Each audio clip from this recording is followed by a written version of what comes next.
राधे गुरु जी। हम्म। गुरु जी, मेरा सवाल ये है कि अगर कोई पर्सन दूध से शिव जी को नहलाता है और कोई अगर गंगा जल से शिव जी को नहलाता है, तो शिव जी सबसे ज्यादा शिव जी ज्यादा किस पे प्रसन्न होंगे? श्रद्धा पे प्रसन्न होते हैं। भगवान शंकर जी ये नहीं कहते कि तुम दूध चढ़ाओ, गंगा जल चढ़ाओ। आप श्रद्धा से एक तुलसी का पत्ता, एक बिल्व पत्र ही चढ़ा देंगे शंकर जी, उससे भी खुश हो जाएंगे। भाव का भूखा हूं मैं, भाव चाहिए। आप क्या फॉर्मेलिटी कर रहे हैं? सोना चढ़ा रहे हैं, चांदी, भगवान को कोई मतलब नहीं है सोने चांदी से, ना दूध से, ना दही से, ना गंगा जल से। आपका भाव क्या है, श्रद्धा कितनी? तो मतलब किसी भी तरह से अगर उनका पूजा अगर अच्छे से किया जाए तो फल एक ही मिलता है। बिल्कुल, श्रद्धा सबसे ज्यादा फल देती है। अच्छा गुरु जी, मेरा दूसरा सवाल ये है कि आप मतलब 2 दिन पहले बोल रहे थे कि अगर कोई 5 रुपए का दूध अगर चढ़ा भी देता है शिव जी को, तो उससे कोई फर्क नहीं पड़ता, क्योंकि 5 रुपए का दूध अपने श्रद्धा से लोग चढ़ा रहे हैं ना। तो मेरा ये है कि अगर आज भारत में बहुत सारे शिव जी के मंदिर है और हर जगह लाखों लोग 5 रुपए का भी अगर दूध चढ़ा रहे हैं, तो 5 लाख रुपए का दूध नदी नालों में बह जा रहा है। तो अगर उस चीज़ को गरीबों में बांट दिया जाए, उस पैसे का अगर किसी अच्छे काम में अगर लगा दिया जाए, तो वो ये वेस्ट होने से अच्छा है, मुझे ऐसा लगता है। आपका क्या राय? आपने ये बात जो बोली है, ये आपने पिक्चर देखकर बोली है। एक हाँ। पिक्चर बनी है इस पे, यस। है ना? बोली ना? हाँ हाँ। आपने पिक्चर देखी, फिर आपने ये बात बोली। पिक्चर में इतना कुछ नहीं बोला था, पर जब नहीं, आपने उनने बोला था कि पिक्चर गरीबों में बांट देना था, दूध से क्या होता है, गरीबों में बांट दो। अब मैं आपको बताऊं आपका उत्तर। देखो, ये दास अनिरुद्ध है ना, यस। यहाँ पे कोई भी आता है सबको भोजन मिलता है कि नहीं? जी हाँ गुरु जी। यहाँ आपने कहीं नाली पे दूध बहते देखा? नहीं नहीं। गुरु हम कर रहे हैं ना सेवा जो हमसे बनती है, जी। यस। कर रहे हैं ना। हाँ गुरु जी। हजारों लोग भोजन कर रहे हैं, सवेरे संतों को खीर बटती है, दूध से हाँ ही गुरु बनती जी। है, बट रही है ना। जिन्होंने पिक्चर बनाई है उनसे आप ये सवाल क्यों नहीं किए जैसा आपने सवाल हमसे किया? क्या उनसे सवाल नहीं करना चाहिए कि चलो हम शंकर जी पर दूध नहीं चढ़ाते, गरीबों में बांटते हैं, जो कि मैं बांटता भी हूँ। शराब पीने से कितनी बहन बेटियों का सुहाग उजड़ जाता है, कितने घर का चूल्हा बुझ जाता है।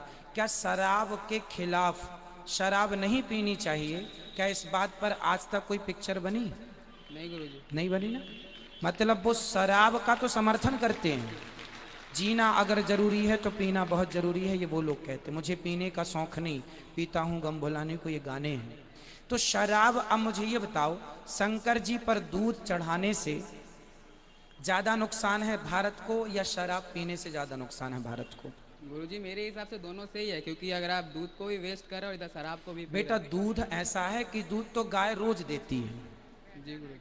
रोज दूध तो गाय, रोज भाई देती है। गाय जिसके घर में होगी वो दूध निकालेगा, जाके बेच देगा, उसको पैसे में, उससे तो रोजगार बन रहा है, उससे तो रोजगार बन रहा, उससे किसी के प्राण नहीं जाएंगे। जी गुरु संभावना जी। नहीं है कि कोई मर जाएगा, लेकिन शराब पीने से संभावना है कि लोग मर जाते हैं। तो क्या शराब नहीं बंद होनी चाहिए? इसके खिलाफ क्या पिक्चर नहीं बनानी चाहिए? बनानी चाहिए, पर मुझे मौका नहीं मिला आज तक पूछने का, तो आपसे आज मिला है, इसलिए मैं आपसे इस सवाल को पूछा। इसलिए शंकर जी को दूध चढ़ाना ये लोगों की अपनी श्रद्धा है, और इसके पीछे एक बहुत बड़ा साइंस है। अब मुझे आप ये बताओ कि शंकर जी के ऊपर दूध कब चढ़ाया जाता है, किस महीने में? सावन में। हाँ, बिल्कुल सही उत्तर दिया बच्चे ने। सावन में शंकर जी के ऊपर दूध क्यों चढ़ाया जाता है? कभी आप इस पर रिसर्च करेंगे तो साइंटिफिक रीजन निकल के आएगा, जो उन पिक्चर बनाने वालों को, उनके बाप दादों तक को कभी पता हो नहीं सकता।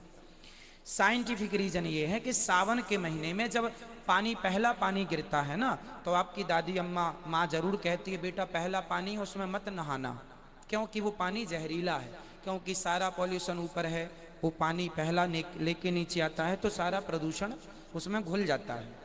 तो पहले पानी से जो पहली घास पैदा होती है, वह पहली घास भी जहरीली होती है, हाँ या ना? Yes sir. तो पहली घास खा करके जो गाय दूध देती है, उस दूध को बहाने का कहा गया है, उसे बच्चों को ना पिलाओ, उसे ना पियो, क्योंकि वो बैक्टीरिया दूध में आ सकते हैं, इसलिए उसे शंकर जी जहर पीने वाले हैं। शंकर जी जहर पिए हैं, तो ये जहर शंकर जी पर चढ़ाया जाए, इसलिए वो दूध बहाने का कहा जाता है कि पिया ना जाए। और पहले दूध ज्यादा होता था, है ना। सावन का पहली घास का दूध नहीं पीते थे, क्योंकि वो ठीक नहीं होता था स्वास्थ्य के लिए, तो वो परंपरा बन गई। 12 महीने शंकर जी पर दूध नहीं चढ़ाता कोई, सावन विशेष होता है। उस सावन में क्यों होता है? पहली घास का पहला दूध, गैया खाएगी घास, पहला दूध होगा तो वो नुकसानदायक, इसलिए वो परंपरा बन गई। क्या पहला दूध चढ़ा दो शंकर जी को। जब घास हो जाए ठीक ठाक, जब पानी गिरने लगे कंटिन्यू, तो फिर उस घास से, उस पानी से जो घास होगी वो ठीक होगी। इसलिए शंकर जी पर दूध चढ़ाना, उस शंकर जी पर दूध चढ़ाने से किसी का नुकसान कुछ नहीं है, क्योंकि गाय हर रोज दूध देती है। अब आप कहते हैं गरीबों को पिलाओ, तो गरीब लोग जो पिक्चर देखने के लिए आप लोग बड़े बड़े मॉलों में जाते हैं ना, वहां गरीब नहीं बैठा होता। आज भी गरीब मंदिर के बाहर ही बैठा होता है। उसको पता है कि जो दूध चढ़ाने आएगा वो 5 रुपए मुझे भी देगा।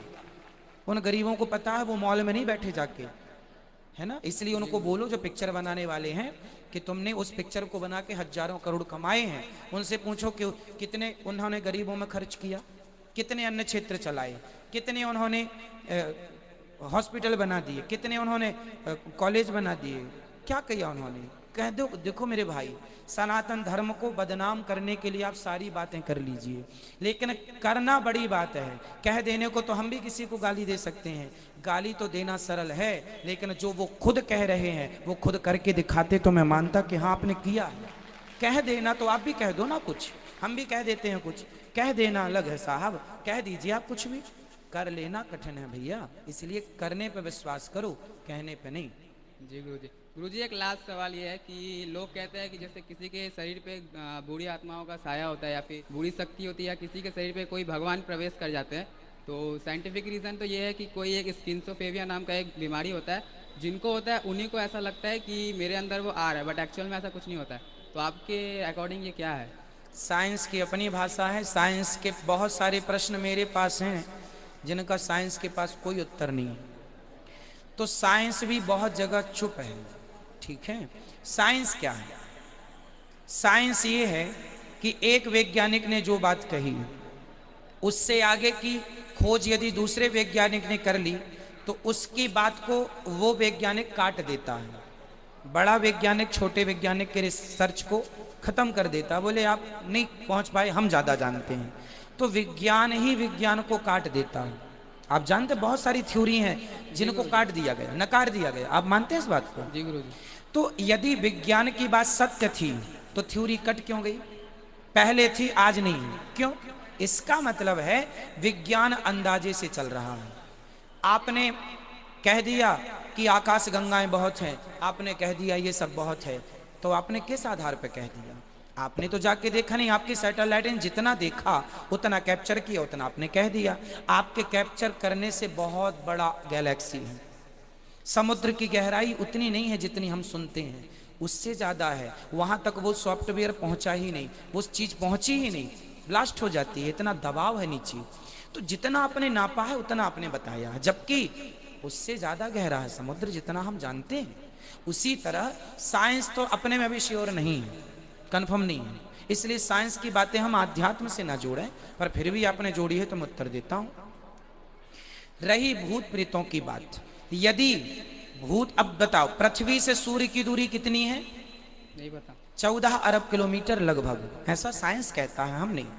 ये बात साइंस ने कहा है। अभी एक साइंस ने कहा, कोई दूसरा वैज्ञानिक आएगा वो और सर्च करेगा, हो सकता है और बदल दे दलीलें, नहीं जी इतना नहीं इतना है। लेकिन तुलसीदास जी ने कहा, युग सहस्त्र योजन पर भानु लील्योता ही मधुर फल जानू। जो बार बार बदल जाता है ना वो झूठ होता है, जो कभी ना बदले वही सत्य होता है। और हमारे शास्त्र जो कहते हैं वो कभी बदलते नहीं है, इसलिए सत्य है। हनुमान चालीसा में लिखा है, भूत पिशाच निकट नहीं आवे, महावीर जब नाम सुना। यदि लिखा है तो फिर है इसलिए लिखा है, नहीं तो तुलसीदास जी ना लिखते।